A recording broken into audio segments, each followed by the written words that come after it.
Bonjour à tous, merci d'être venus aussi nombreux pour cette présentation.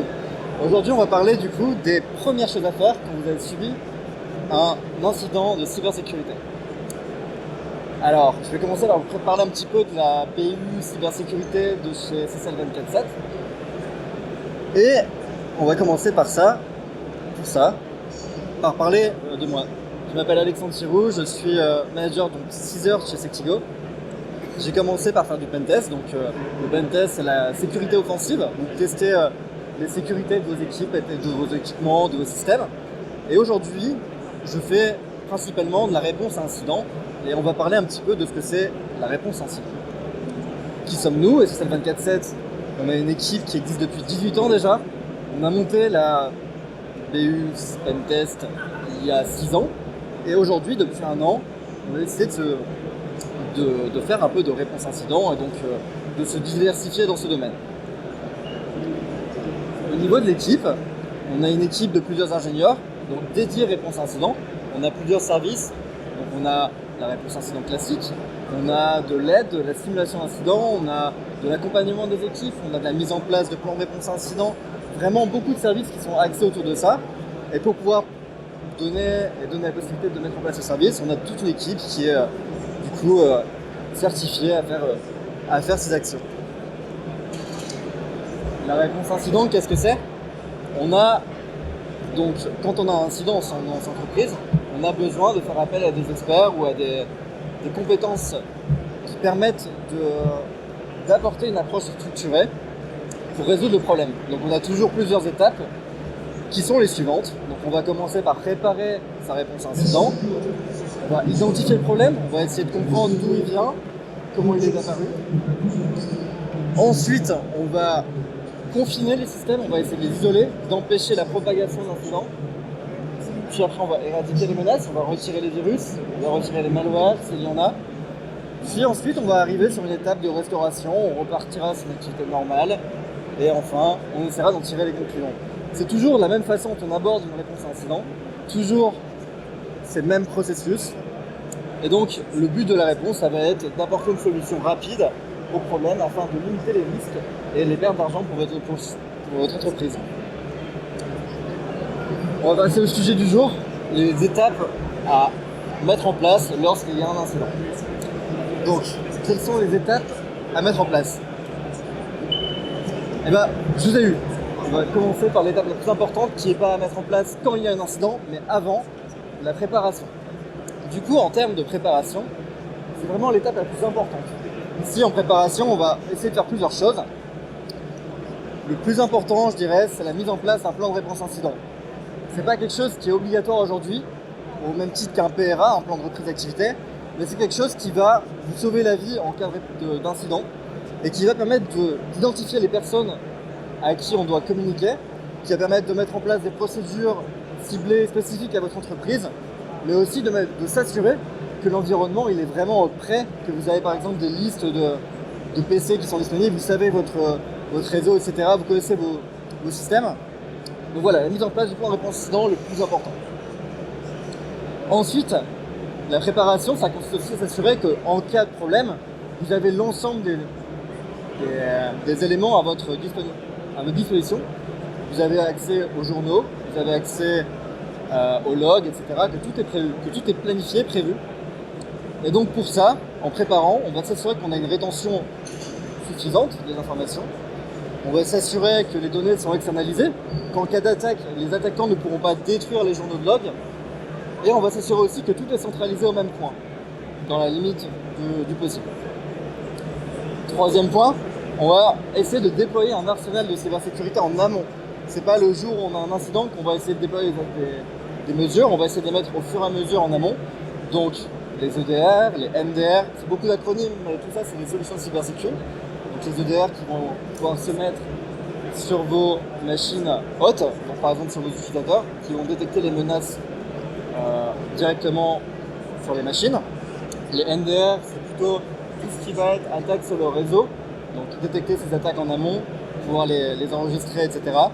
Le SIEM, qui est très important aussi, qui va permettre de regrouper tous ces logs provenant des différents fournisseurs, EDR, NDR, qui va pouvoir tout centraliser. Par exemple aussi les pare-feux, c'est un élément de sécurité réseau. On n'en a pas forcément besoin, mais quand on en a, c'est très intéressant de le configurer correctement pour avoir assez de logs, etc. Dernier point, et c'est probablement le point le plus important de la préparation, la fois humaine, c'est préparer ses équipes. Donc la prise en main des outils de vos équipes de cybersécurité ou d'informatique. En cas d'attaque, ce sera vos équipes qui seront en première ligne et ce seront elles qui vont être amenées à manipuler des outils également, donc les former à prendre en main ces outils, à comprendre ce qu'elles font et sensibiliser l'utilisateur, donc vos utilisateurs qui ouvrent des mails, savoir par exemple que les mails, on a des pièces jointes qui peuvent arriver, qui peuvent être dangereuses, du phishing, etc. Donc vraiment les sensibiliser à ça en amont. Très gros point, la préparation, c'est vraiment le point qui va vous permettre d'éviter les cyberincidents. Mais ça peut arriver. Donc quand ça arrive, qu'est-ce qui se passe? On va mettre en place une cellule de réponse aux incidents. Donc pour ça, on va essayer de grouper des personnes qui peuvent avoir de l'intérêt à gérer la réponse incident. Donc on évite de mettre tout le monde dans la boucle. On délègue du coup des responsabilités à 3 entités différentes. La première, ça va être la cellule exécutive. Donc la cellule exécutive composée par exemple du directeur de la compagnie, du PDG, etc. Donc on le met dans la boucle de la cellule. On met en place une cellule de communication parce que lors d'un incident, on évite que ce soit les techniciens qui donnent des informations par exemple aux utilisateurs, etc. On va faire en sorte que la cellule technique communique des informations à la cellule de communication et que ce soit elle qui gère l'ensemble des communications. Par exemple avec les autorités. Si vous avez un incident de données, donc vous avez des données qui ont fuité, la cellule de communication aura par exemple 72 heures pour aller déclarer l'incident à la CNIL. Donc voilà, vraiment c'est une cellule dédiée qui parle aux gens, etc. Et enfin vous avez la cellule technique qui elles sont composées des personnes ayant de l'intérêt vis-à-vis de vos ressources, systèmes numériques, etc. Donc cette cellule va intervenir au plus près de vos systèmes pour régler l'incident. Et en cas de besoin, nous, c'est ce qu'on fournit comme service chez Sectigo, SSL. On peut faire appel du coup à une équipe externe, donc une équipe de réponse incident pour aider du coup la cellule technique interne à prendre en main l'incident. Voilà, donc ça c'est la mise en place de la cellule de réponse incident et c'est vraiment l'entité qui va agir en essayant de garder son calme. Ok, vous avez mis en place la cellule, quelle est la prochaine étape? La prochaine étape, ça va être identifier l'incident. Première chose, c'est de comprendre ce qui s'est passé. Quelle est la portée d'incident? Est-ce que c'est un incident local sur un PC? Est-ce que c'est sur l'externe, sur votre périmètre Azure par exemple? Est-ce que c'est tout votre parc? Est-ce que vos partenaires sont impactés? Le but c'est de comprendre ça et de prendre la mesure de l'incident. Donc c'est les premières informations que vous demandez votre prestataire. Par exemple, si nous on doit intervenir, on vous demandera de savoir la taille de l'incident. Deuxième chose, est-ce que vous avez compris quels étaient les enjeux? Pourquoi vous vous êtes fait attaquer? Est-ce que c'est quelque chose qui a été fait aléatoirement?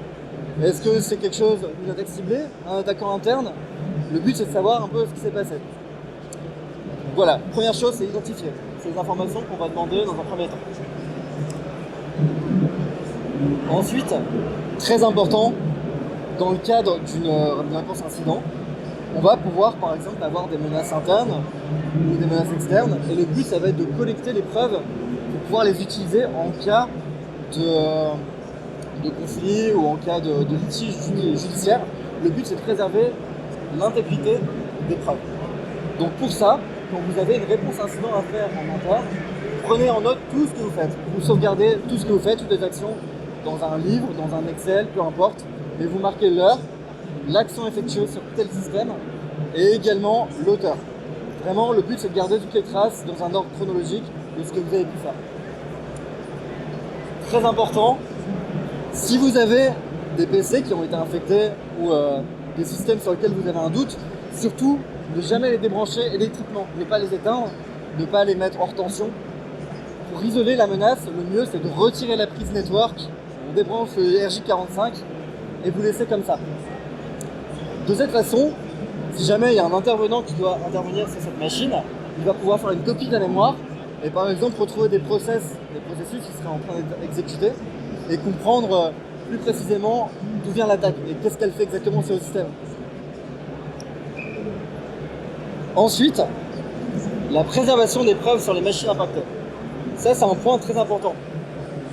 Des fois, si vous n'avez pas de plan de réponse incident de prêt, etc., vous n'avez pas forcément mis en place de mesures adéquates de préservation. Du coup, première chose à faire pour vos équipes, ça va être d'aller chercher les logs. Donc par log, on entend les journaux d'événements Windows, par exemple, les logs sur les firewalls, etc. Le but, c'est d'aller les récupérer directement, parce que par défaut, les temps de conservation ne sont pas très longs. Donc on va les chercher directement. Pareil, si vous avez des échanges de mails, imaginons que c'est une ransomware qui vous dit en échange de 200 000 € sur votre telle adresse Bitcoin, on vous rend vos données. Vous sauvegardez ces messages, vous les extrayez, etc. Vous gardez vraiment tout ça, dans le but de vous constituer un dossier. Et enfin, vous intensiviez temporairement la collecte des événements. Donc, normalement, en temps réel, vous sauvegardez des événements. Il y a des événements qui sont faits de manière naturelle par Windows ou par vos systèmes de sécurité. En cas d'incident, vous allez simplement augmenter le nombre de logs collectés, mais également la durée de rétention. Le but étant de fournir aux intervenants le plus de preuves possible. Et le plus ils en ont, plus ils vont pouvoir comprendre d'où vient l'attaque, ce qu'elle a pu faire, quelles ressources elle a été chercher. Vraiment très important. Et enfin, l'incident est clos, les équipes sont intervenues et ont réglé le problème. Donc vous avez pu... J'ai sauté un slide, c'est pas grave. Je t'en parler ça d'après. Mais non, là on est en train de revenir à l'activité normale. Ce que vous faites, c'est que vous restaurez vos systèmes progressivement. On va essayer de redéployer ces systèmes en s'assurant que les menaces sont plus présentes. Le but, c'est pas de prendre vos sauvegardes et les remettre directement comme ça, elles seront peut-être infectées. Le but, c'est d'en mettre une et de voir si la menace est encore présente, de comprendre comment le PC interagit avec son environnement et au fur et à mesure, vous redéployez l'environnement. Le mieux, c'est de repartir d'un système classique, propre, par exemple installer un Windows classique, et de remettre vos données dessus. Au moins, on s'assure qu'il n'y ait plus de traces d'activité malveillante. C'est un processus qui nous prend un peu plus de temps,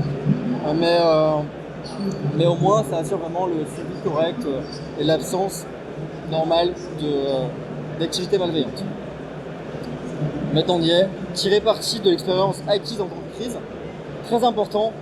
Une fois l'activité finie, et que vous avez fini la réponse incident, l'incident est clos, prenez un peu de temps pour ouvrir l'accès, parce que c'est quelque chose qui est vraiment très intensif. Si un jour vous avez la malchance d'expérimenter un incident, c'est quelque chose qui est vraiment qui vous demande beaucoup d'énergie. Une fois que vous avez fini ça, prenez un peu de temps, et après revenez sur l'incident.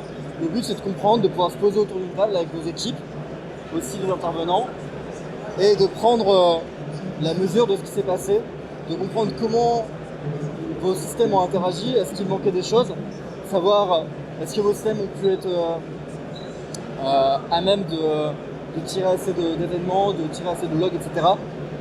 Et donc après ça, vous parlez avec les intervenants et vous essayez de voir s'il faudrait plus de budget ici, est-ce qu'il faudrait appliquer plus de correctifs là, est-ce qu'il faudrait investir dans un nouveau dispositif. Bref, vraiment c'est un temps d'échange et pour éviter que l'incident se produise à nouveau. Et donc voilà, je pense que j'ai fait le tour sur les 5 premières choses à faire quand vous avez un incident. Je répète encore une fois, la préparation c'est vraiment la clé pour éviter les incidents.